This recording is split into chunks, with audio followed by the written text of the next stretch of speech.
Yes, I have a number of burning economic issues in the world of Nigeria's commodities market. So let's get it straight on the way. Oludamilare Adesola is one of the research analysts, one of the economist team at Financial Derivatives Company. Good morning. Morning. Looks like a lot is happening. There's about 1, 2, 3, 4, 5, 6, 7, 8, 9, 10. Yes. Burning issues. Yes. Let's kick off. Okay, so we have Nigeria's oil rig count. The data from Baker Hughes was released yesterday, and so our rig count is up 33% to 16 as of February. So we have more oil rigs producing. Yes. Onshore, offshore. Onshore, offshore as well. So then also we have Brent prices up. It's still under $65 per barrel, but I mean it's worth noting that it's up about 0.6%.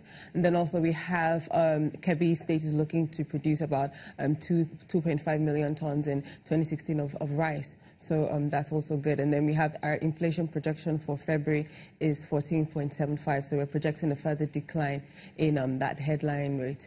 And of course, the on-grid power output is also, I think, is one, well, whether it's good news or not, depending on how folks react to whether they have electricity at home or at the offices or not. True. But of course, one of the things that FDC, your organization, is projecting is inflation will taper to below 15. Yes. So what we believe will be the primary driver for that is really the bumper harvest. We believe that from the spillover from late October, we believe that that is going to have an impact on the food inflation index. And so we expect to see that taper from, it's currently at about 20, so we expect to see that decline. And so we expect that that would have an impact on the headline index, pushing it down to 14.75 from 15.1. Yeah, so let's drill down a little bit into the oil, with the oil rig count. This is a big news when it comes from the IEA, whether the U.S. oil rig count is up, and everybody is scared whether that will impact oil. Well, we have higher oil rig count, which is good, but we also need investment in the upstream segment of of our sector. So the rig count is actually indicative of investment in the upstream sector, as you said. So we've seen that from about 9 in November, we're at 16 in February. So we've seen that there's been increased activity, drilling activity. Oil companies are coming back. Yes, exploration activities.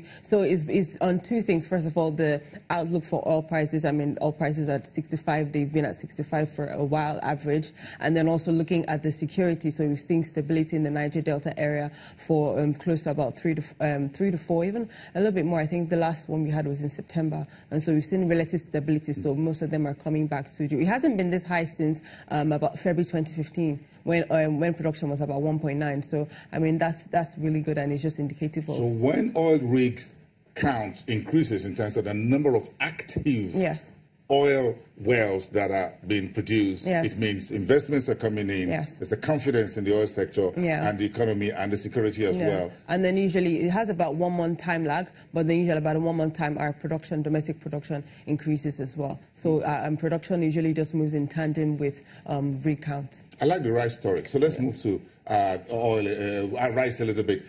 Perhaps I should be buying rice from Kebbi State directly right now. Well, it looks like if 2.5 million metric tons of rice will be produced in 2018, I'll just go straight there, drive down there, and get put some bags in the boot of the car. It's quite far.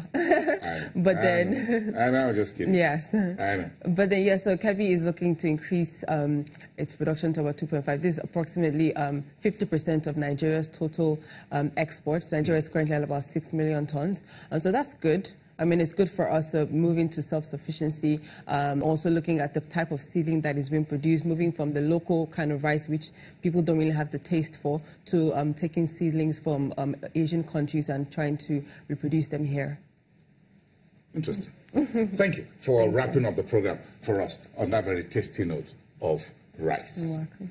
Let's have some rice later today. I don't know whether it's going to be for breakfast, lunch, or dinner. But we can hardly afford not to have rice today. That's Oludamilare Adesola from Financial Derivatives Company. And my name is Bosun Omofaya. I'm wrapping up the show today. I'll see you tomorrow, Friday. It's going to be a TGIF.